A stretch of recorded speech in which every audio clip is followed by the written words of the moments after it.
बिस्मिल्लाहिर्रहमानिर्रहीम। अस्सलाम वालेकुम। मैं समीउल आफीन, आपका टीचर और आज इंशाल्लाह वहीं से ही उस सिलसिले को शुरू करेंगे जो रुक गया था कल। क्वेश्चन नंबर आई थिंक 5 है, 6 है। Yes, question number 6। Question number 6 के मुताबिक मेरे बच्चों, पहले मुझे ये बता दो कि क्या मेरी आवाज़ आपको आ रही है? आप मुझे सुन पा रहे हैं, देख पा रहे हैं स्क्रीन को?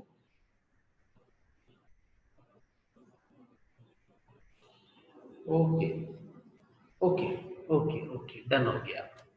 चलो जी, तो मेरे बेटे आज क्वेश्चन नंबर 6 की बात कर रहे हैं। The force on an electron, यानी एक फोर्स गिवन है, रिक्वायर्ड है, a force on an electron in an electric field of magnitude exponent 6 newton per coulomb will be, क्या होगी? Option A, option B, option C, option D. ठीक है, तो देखो हमारे पास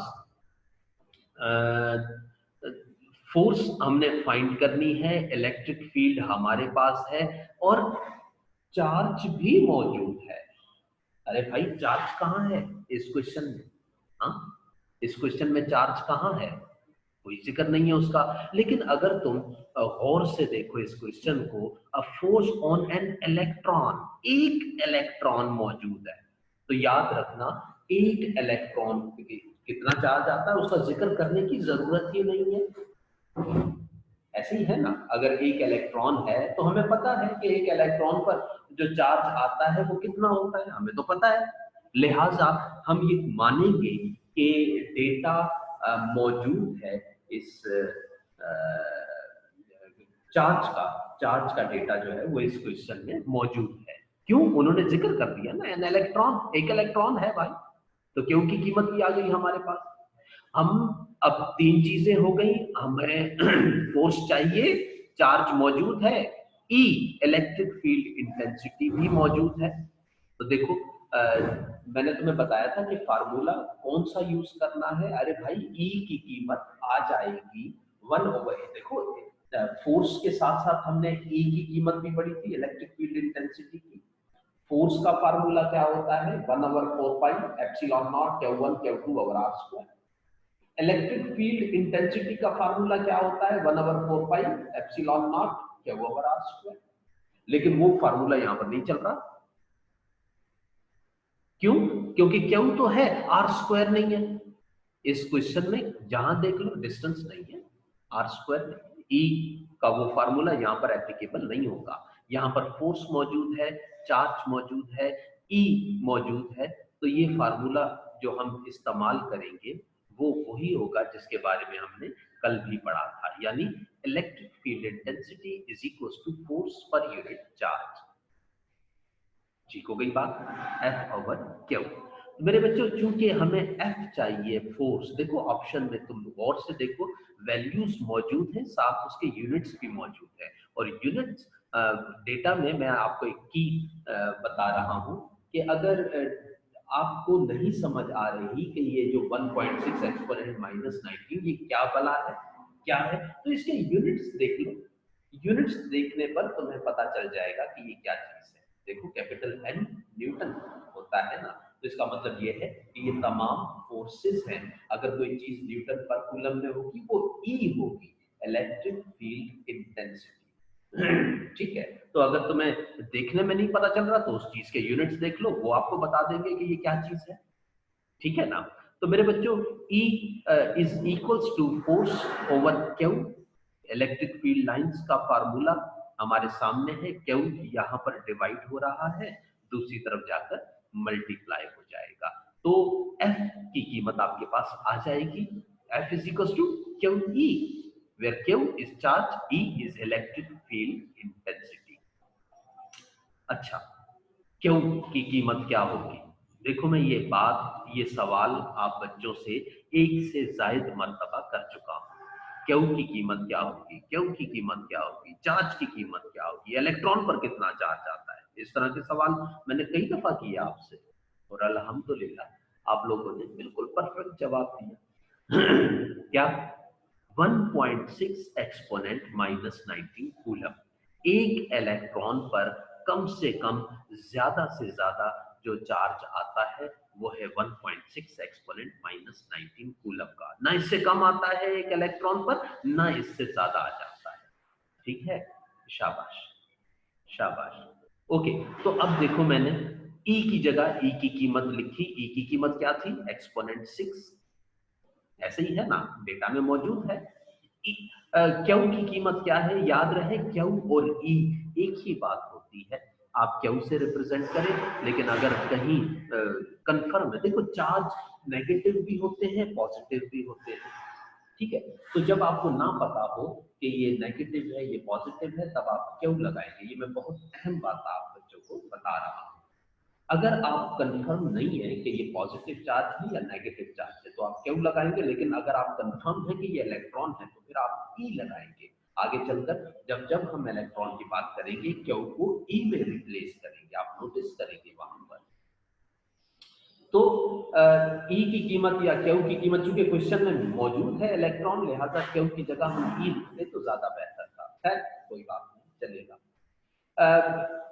क्यू की कीमत, ई की कीमत आपने क्या लगानी है, 1.6 एक्सपोनेंट माइनस 19 कूलम हमने लगा रखी है। अब जैसे ही हम इसे कैलकुलेट करते हैं तो हमारा आंसर सी ऑप्शन के साथ मैच कर जाता है, और वो है 1.6 एक्सपोनेंट माइनस 13 न्यूटन। ठीक है, तो इस तरह से हमारा छठा क्वेश्चन भी हो गया। ये मुश्किल नहीं था, मुझे नहीं पता बच्चों ने 7, 8, 10 नंबर क्यों लिए, आपको ज्यादा लेने चाहिए थे। छोटी मोटी सी एक फार्मूला है और वो सारा कुछ निकाल कर आपको आंसर दे रहा है। देखो आपके पास हर क्वेश्चन में अगर कोई ऑब्जेक्टिव आता है, अगर कोई शॉर्ट क्वेश्चन आता है या न्यूमेरिकल आता है, तो वहां पर कुछ देखो, तुम्हारे पास फार्मूले तो बहुत ज्यादा पढ़ोगे तुम। इलेक्ट्रिक फील्ड इंटेंसिटी के 2 फार्मूले तो हमारे पास अभी हैं, है ना। लेकिन इसमें से सूटेबल कौन सा है, तुमने लगाना कौन सा है, वो डिपेंड करता है तुम्हारे पास डेटा में कौन कौन सी चीजें मौजूद है। ई क्या बराबर नहीं होता 1/4 pi epsilon naught Q over R square. लेकिन मेरे बच्चों यहाँ पर आर की कीमत ही नहीं है, तो तुम कैसे लगा सकते हो ई का वो फार्मूला। लिहाजा तुम्हें डेटा को देखकर ये फैसला करना पड़ेगा। तुम डेटा को देखकर ये फैसला करते हो कि तुमने कौन सा फार्मूला जो है वो यूज करना है। तो इस तरह से हमारा छठा क्वेश्चन हो गया। बात करते हैं सातवें क्वेश्चन की। सातवें क्वेश्चन की, the lines of forces can never be. अच्छा देखो, जब मैं ये बात कर रहा था, जब मैं तुम्हें ये टॉपिक पढ़ा रहा था, तब मैंने तुम लोगों को ये कहा था, तुम लोगों को ये बताया था कि मेरे बेटे ये क्वेश्चन बहुत इंपॉर्टेंट है, आपका शॉर्ट क्वेश्चन है। यहाँ पर एक और बात मैं आपको बता दूं, मुझे याद आ गई कि जो स्टेटमेंट होती है ना शॉर्ट क्वेश्चन की, वो जितनी शॉर्ट होगी वो क्वेश्चन उतना ही अहम होगा। ये बात खास करके ध्यान में रखना कि जो स्टेटमेंट जितनी शॉर्ट होती है, उतना ही आंसर जो है उतना ही वो जो क्वेश्चन है वो इम्पोर्टेंट होता है। हमने इस बारे में देखो, मैं इसको एक्सप्लेन करने जा रहा हूँ सातवें क्वेश्चन को। The lines of forces can never be same, same नहीं हो सकती, इंटरचेंज नहीं हो सकती, इंटरसेक्ट नहीं हो सकती, नन ऑफ दीज, ये ऑप्शंस हैं। अब इसका आंसर क्या होगा। ओके ओके ओके, ठीक हो गई बात। इकरा सही कह रही हो तुम। चलो हम आगे चलते हैं। देखो इस फिगर को जरा गौर से देखो। ये मैंने पुरानी स्लाइड्स जिसमें मैं आपको पढ़ा रहा था, उसी में से एक स्लाइड को मैंने चोरी कर लिया, कॉपी कर लिया और उसको यहाँ पर पेस्ट कर दिया। आप यहाँ पर नोटिस करेंगे, आपको नेगेटिव चार्ज नजर आ रहा है और इसकी तमाम फील्ड्स जो हैं वो एक ही डायरेक्शन में है। एक ही डायरेक्शन में किस सेंस में, अगर तुम पॉजिटिव चार्ज को देखो तो नॉर्थ की तरफ भी फील्ड्स जा रही हैं, साउथ की तरफ भी जा रही हैं, ईस्ट की तरफ भी जा रही हैं, वेस्ट की तरफ भी जा रही है ना, तमाम डायरेक्शंस में मौजूद है। दाएं भी जा रही है, बाएं भी जा रही है, ऊपर भी जा रही है, नीचे भी जा रही है, हर तरफ जा रही है अगर पॉजिटिव चार्ज की बात करो। अगर नेगेटिव चार्ज की बात करो तो दाएं से भी आ रही हैं इनवर्ड, नेगेटिव बाएं से भी आ रही है, ऊपर से भी आ रही है, नीचे से भी आ रही है, ऐसे ही है ना। अब देखो इनकी एक ही डायरेक्शन किस सेंस में है, इसको मैंने पहले भी आपको एक एग्जांपल की मदद से समझाया था, मैं उस एग्जांपल को दोबारा दोहरा देता हूँ। देखो इनकी एक ही डायरेक्शन है, कैसे? फर्ज करो तुम्हारे कॉलेज के एक से ज्यादा गेट हैं, 4 गेट हैं, मान लो, मेरी बात एग्जांपल दे रहा हूँ। अ, अगर तुम गर्ल्स कॉलेज में हो डेफिनेटली वहां पर तो 3-4 गेट हैं बाहर निकलने के। अगर बॉयज कॉलेज की बात करो तो वहां पर तो एक दो ही है। खैर, तुम्हारे पास 4 गेट्स हैं। अब सुबह सवेरे तुम सब जब कॉलेज की तरफ आते हो तो एक तो नॉर्थ से आ रहा होता है, एक साउथ से आ रहा होता है, एक ईस्ट से आ रहा होता है, एक वेस्ट से आ रहा होता है, ऐसे ही है ना? लेकिन अगर तुम इस सेंस में इस बात को समझो कि तमाम की डायरेक्शन एक ही होती है, कैसे? कॉलेज की तरफ उन सब का रुख क्या है? अरे भाई कॉलेज की तरफ है। ओके, पॉजिटिव नेगेटिव चार्ज की मैं बात कर रहा हूँ, तो देखो कोई कहीं से आ रहा है एरो, अगर तुम देखो अब नजरें गाड़ लो इस नेगेटिव चार्ज के ऊपर और देखो एक एरो ऊपर से आ रहा है, फर्ज करो ये तुम हो, तुम आ रहे हो कहाँ को? कॉलेज को आ रहे हो। तुम्हारा दोस्त बिल्कुल नीचे से वो भी कॉलेज की तरफ आ रहा है, दाएं से भी कॉलेज की तरफ आ, तो सारों का, तमाम बच्चों की जो डायरेक्शन है क्या वो एक ही नहीं है? और वो एक ही डायरेक्शन कौन सी है? अरे भाई कॉलेज की तरफ। इसी तरह से जब छुट्टी हो जाती है तो सारे, कोई जनूब में जाएगा, कोई शुमाल में जाएगा, कोई नॉर्थ में जाएगा, ईस्ट में जाएगा, वेस्ट में, जहाँ भी जाना है। तो ये एरोस शो कर रहे हैं दाएं भी बाएं भी ऊपर भी नीचे भी, हर तरफ मूवमेंट हो रही है, ऐसा ही है ना? लेकिन अगर मैं ये कहूं कि अब छुट्टी हो गई है और तमाम बच्चों की डायरेक्शन एक ही है, मैं पॉजिटिव चार्ज की बात कर रहा हूं, अब वहां पर तुम नजर गाड़।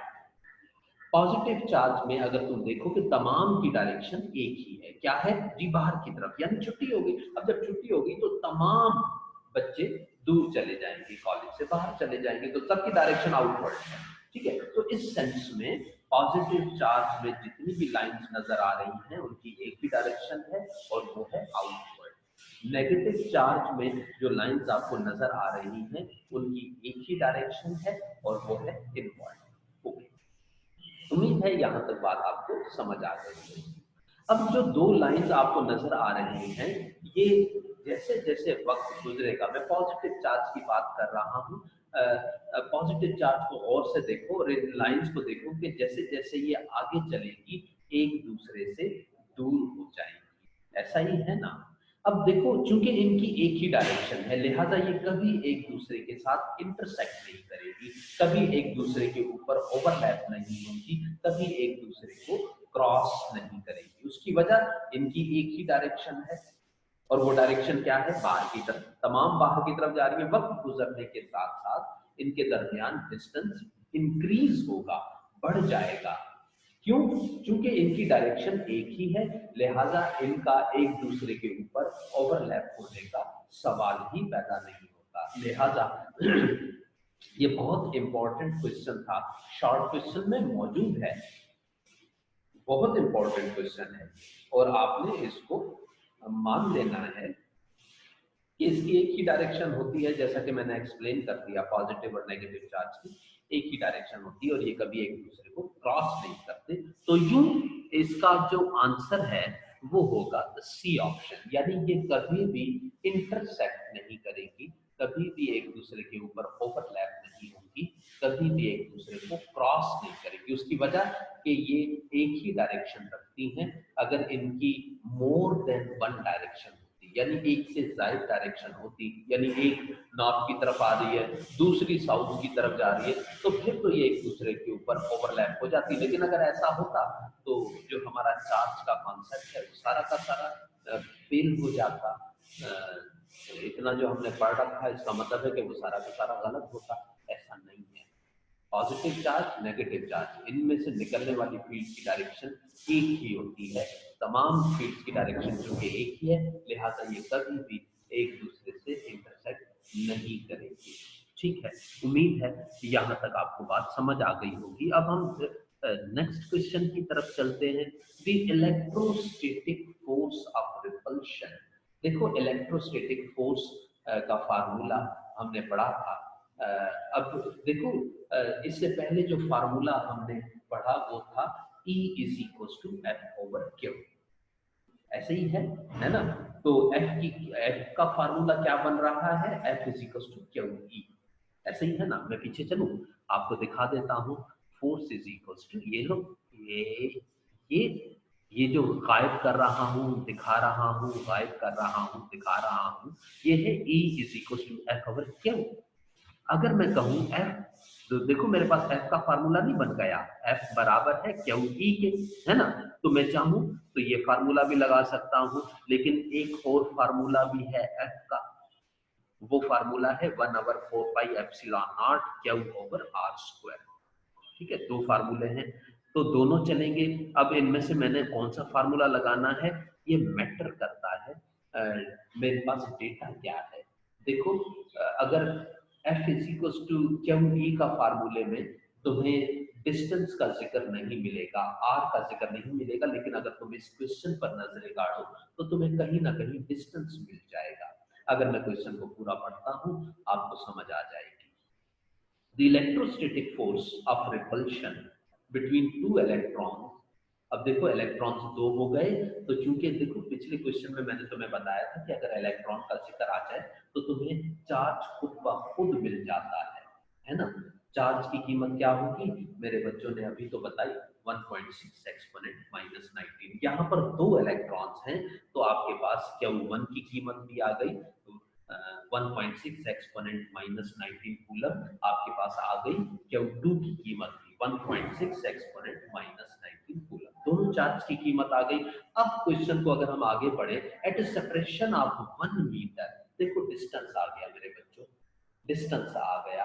अब तुम अगर तुम डेटा को देखो और अगर वो फार्मूला जो हमने इससे पिछले शॉर्ट क्वेश्चन में ऑब्जेक्टिव में पढ़ा था, वो पढ़ा था F is equal to Q E, तो देखो F is equal to Q E में कहीं तुम्हें जिक्र नहीं मिलेगा डिस्टेंस का, तो अब वो फार्मूला भी नहीं लगेगा, है ना।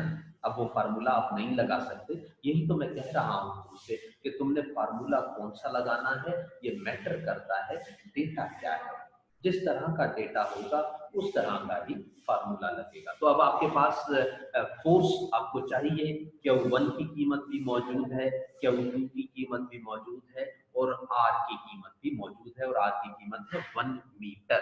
ओके, अब सूट करता है ये formula, F is equal to 1/4πε0 Q1 Q2 over R square.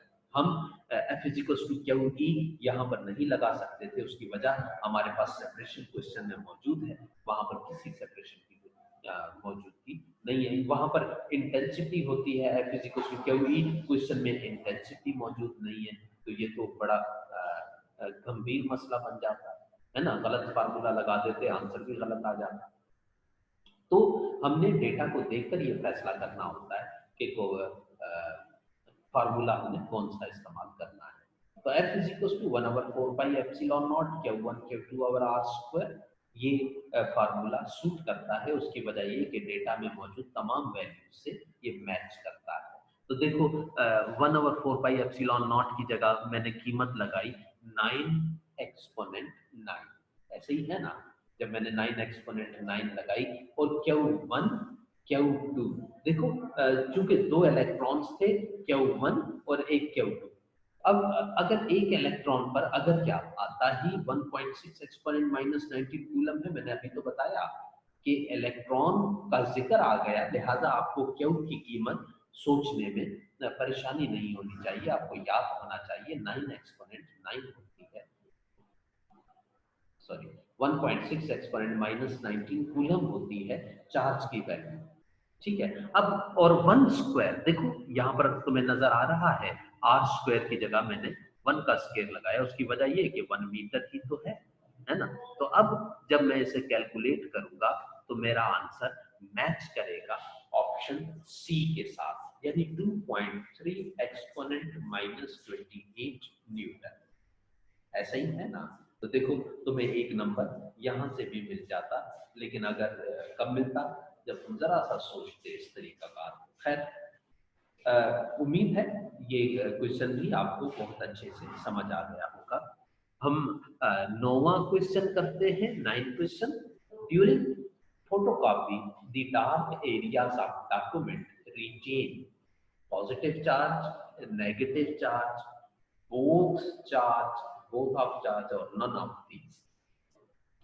देखो ज़ेरोग्राफी ये पूरा एक कॉन्सेप्ट था, इसको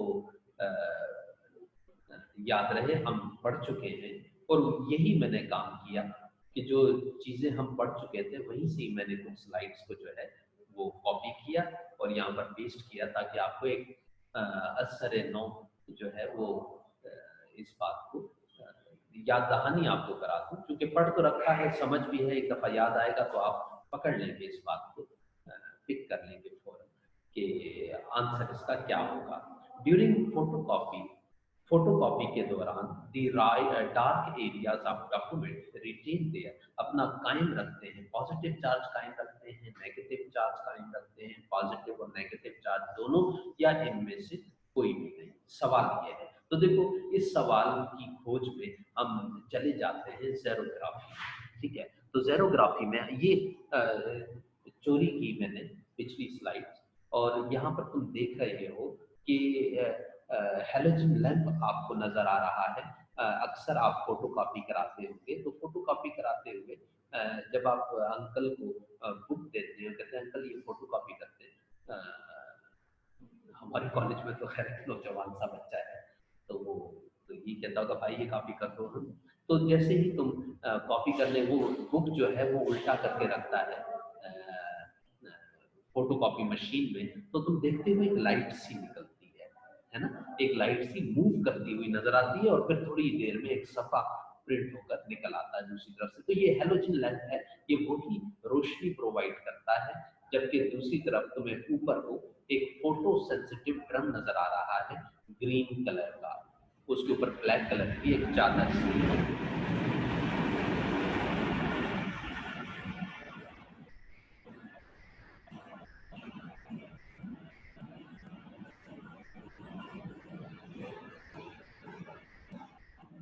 ओके, तो देखो ये जो ड्रम है एल्यूमिनियम का बना हुआ होता है और इसके ऊपर सिलीनियम की एक चादर सी चढ़ी हुई होती है। एल्यूमिनियम का कोई खास फंक्शन नहीं होता, हम जानते हैं मेटल है, एक अच्छा कंडक्टर है एल्यूमिनियम, लेकिन उसके ऊपर जो चादर चढ़ी हुई होती है वो सिलीनियम की होती है और सिलीनियम की बड़ी हैरत अंगेज सी प्रॉपर्टी होती है। क्या प्रॉपर्टी होती है?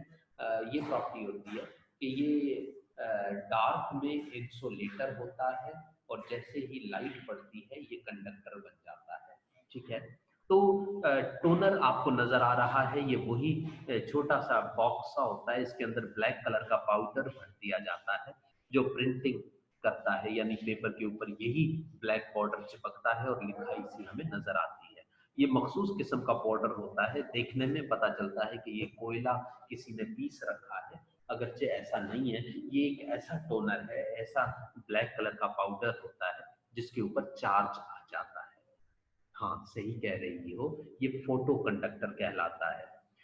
फोटो मीन्स लाइट, और ये एक सिलीनियम एक ऐसा कंडक्टर है जो लाइट पड़ने पर कंडक्टर बन जाता है और अंधेरे में रहने पर ये इंसुलेटर होता है। That's why it is called a photo conductor. याद रहे ऑब्जेक्टिव में ये बहुत इंपॉर्टेंट क्वेश्चन बनता है कि selenium is a conductor, insulator, photoconductor, none of these. तो यहाँ पर तुम्हारा आंसर वही होना चाहिए जो मेरी बेटी ने ईशा ने दिया है, यानी photo conductor. Selenium is A photo conductor, ठीक है। कन्वेयर बेल्ट आपको नजर आ रही है, इस पर पेपर चलता है और टोनर से टकराता है, टोनर ड्रम से टकराता है और ड्रम पर जो कुछ होता है वो नक्श हो जाता है इस पर मौजूद पेपर पर और पेपर को आगे से निकाल दिया जाता है, ठीक है। तो देखो अब मैं क्वेश्चन की तरफ आ रहा हूँ, इसकी टेक्निकल जो अ, बात है वो मैं आपको एक्सप्लेन कर दूं। फर्ज करो तुम चाहते हो कि तुम ये जो पेज है ये कॉपी करो, हाँ तुम चाहते हो कि तुम एक पेपर पर ए लिख दो, ठीक है। तो अब हम एक पेपर पर ए लिखने वाले हैं कि इतना बड़ा सा ए इस पेपर पर कैसे लिखेंगे। उसके लिए देखो ऊपर स्टार्ट जहां पर लिखा हुआ है वहां पर मैंने एक कॉपी जो मेरे बच्चों ने मुझे दी थी कि जी सर ये कॉपी कर दें, तो मैंने उस कॉपी को, उस बुक को उल्टा कर कर ऐसे रख दिया, जो आपको नजर आ रहा है, नजर आ रहा है। हाँ, वो वाइट सा कलर का ऊपर को स्टार्ट के साथ लगा हुआ नजर आ रहा होगा। अब क्या होगा कि इसका इमेज पड़ेगा, ये देखो गौर से बड़ा कर दिया मैंने। हाँ, इसका जो लाइट पड़ रही है, देखो पिछले फिगर में हेलोजन लैंप, अगर तुम नजर गाड़ो हेलोजन लैंप को, तो यहाँ पर तुम्हें एक लाइट नजर नहीं आ रही होगी। यहाँ पर इस फिगर में मैंने सिर्फ उस बुक को रखा है जिसको तुम फोटोकॉपी कराना चाहते हो। तो जैसे ही तुम ऑन करोगे, स्टार्ट का बटन दबाओगे, तो हेलोजन से देखो, ये देखो रोशनी निकल रही है, और ये रोशनी निकल कर इस पेपर में से रिफ्लेक्ट होकर जाकर गिरेगी ड्रम पर। ये जो ग्रीन कलर का ड्रम नजर आ रहा है, तो यहाँ पर रिफ्लेक्ट होकर गिरेगी, और जो पेपर है, पेपर का जो ट्रांसपेरेंट एरियाज हैं उनमें से लाइट गुजरकर उस पार चली जाएगी ऊपर की तरफ, और जो डार्क एरियाज हैं उनका इमेज पड़ेगा ड्रम के ऊपर। ठीक है, ये बात बिल्कुल ऐसे जैसे लाइट अगर मैं गिराऊं तुम्हारे ऊपर, तो तुम्हारा साया बैक साइड पर पड़ता है, बिल्कुल इसी तरह से मैंने लाइट गिराई और इन लफ्जों का जो साया है वो जाकर गिरेगा इस सिलीनियम ड्रम के ऊपर। ठीक है, ये देखो। अब अगर तुम नोटिस करो कि ड्रम के ऊपर पॉजिटिव चार्ज है जिसको छुपा लेता है टोनर। टोनर क्या काम करता है? टोनर जो है वो ब्लैक कलर का पाउडर जो है वो स्प्रिंकल कर देता है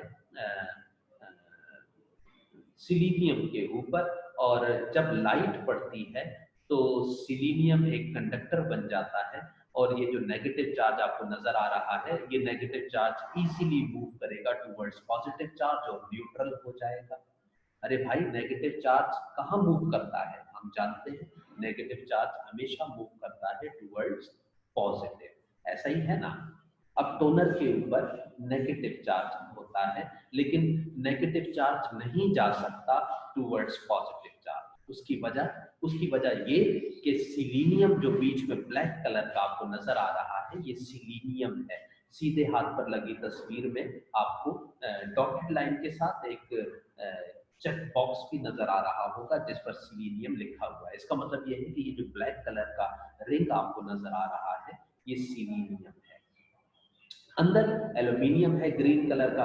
अब जो नेगेटिव इलेक्ट्रॉन्स आपको नजर आ रहे हैं ऊपर की जानिब रेड कलर में, वो नहीं जा पा रहे पॉजिटिव चार्ज की तरफ, और उसकी वजह ये कि ये सिलीनियम बीच में आ गया, और selenium is an insulator when it is in dark. जब कभी ये डार्क में होता है, अंधेरे में होता है, तो ये एक इंसुलेटर होता है। और इंसुलेटर किसको कहते हैं? जो इलेक्ट्रिसिटी को कंडक्ट नहीं करता, ना नेगेटिव चार्ज को और ना ही पॉजिटिव चार्ज को आर पार जाने देता है। तो चूंकि लाइट नहीं पड़ी, लिहाजा नेगेटिव चार्ज अलग है और पॉजिटिव चार्ज अलग है। अब देखो, इस सिलीनियम के ऊपर जो लेयर आई हुई है टोनर की, जब लाइट पड़ेगी तो अब सिलीनियम कंडक्टर बन जाएगा, और जहां पर टोनर नहीं होगा वहां से ये नेगेटिव इलेक्ट्रॉन गुजर जाएंगे और जाकर पॉजिटिव चार्ज से टकराएंगे और चार्ज न्यूट्रल हो जाएगा। सिर्फ वो पॉजिटिव चार्ज बचा रहेगा जिसके ऊपर सिलीनियम कंडक्टर नहीं बना। और सिलीनियम कंडक्टर कब नहीं बनता? जब उसके ऊपर लाइट नहीं होती। तो इसका मतलब यह है कि यहाँ पर लफ्ज थे, लफ्जों का साया था सिलीनियम के ऊपर, और यही वजह है कि सिलीनियम कंडक्टर नहीं बना, और नेगेटिव चार्ज जो है वो पॉजिटिव से मिलकर पॉजिटिव चार्ज को डिस्ट्रॉय नहीं किया। ओके, ये बात समझ आ गई? हाँ, उम्मीद है ये बात सारे बच्चों को फिर से समझ आ गई होगी, लेकिन अगर नहीं आई कोई मसला नहीं। आप जहां तक मुझे याद पड़ता है, ये गूगल क्लासरूम में फिजिक्स का लेक्चर नंबर आई थिंक 4 है, तो वहां पर जाकर तुम इसे बड़ी तसल्ली से, बड़ी तफसील से देख सकते हो, सुन सकते हो। ये मैंने बड़ी तफसील से आपको बात बताई। खैर, यहाँ पर जो बात देखने की है, तुम्हें बताने की है, ये मैंने स्लाइड्स चोरी क्यों की है वहां से, ये बताने के लिए कि देखो एल्यूमिनियम के नीचे, एल्यूमिनियम पर सिलीनियम के नीचे कौन सा चार्ज है जो छुपा हुआ है, वो है पॉजिटिव चार्ज। और सिलीनियम के नीचे यही पॉजिटिव चार्ज है जिसे वो बचाने की कोशिश कर रहा होता है, लेकिन लाइट जब पड़ती है सिलीनियम पर तो वो इसे बचा नहीं पाता। ओके, अब हम असल क्वेश्चन की तरफ जाते हैं कि डार्क एरियाज डॉक्यूमेंट के जो सिलीनियम के ऊपर होते हैं उन पे कौन सा चार्ज होता है? अरे भाई, इसका ऑप्शन ए है। मेरी बेटी ने इकरा ने गलत आंसर दिया था। पॉजिटिव चार्ज जो है वो रिटेन करता है। ये यहाँ पर भी लिखा हुआ है, आपको आपकी बुक में भी मिलेगा। जब आप ज़ेरोग्राफी को खोलेंगे वहां पर मुझे याद नहीं, मेरे ख्याल से 7वीं 8वीं 9वीं 10वीं लास्ट की 10 लाइन्स में तुम देख लेना, वहां पर ये बात मौजूद होगी। ठीक है, कि पॉजिटिव चार्ज को रिटेन करते, यही अल्फाज वहां पर मौजूद है कि ये रिटेन करता है पॉजिटिव चार्ज को। ठीक है, तो हमारा जो करेक्ट आंसर है वो पॉजिटिव चार्ज है, यानी ऑप्शन ए। ठीक है, तो उम्मीद है यहाँ तक मेरे सारे बच्चों को बात समझ आ गई होगी। नहीं आई कोई मसला नहीं, आप डिस्कस कर सकते हैं, साथ साथ पूछते रहा करो, बात करते रहा करो। मैं वहीं एक्सप्लेन करता रहूंगा। अगर कोई इशू हुआ, परेशानी हुई, मुझसे फिर पूछ लेना। तो बहरहाल यहाँ तक टाइम हो गया, आज का लेक्चर खत्म करते हैं। इंशाल्लाह कल फिर आपसे मुलाकात होगी। इजाजत दीजिए, अल्लाह।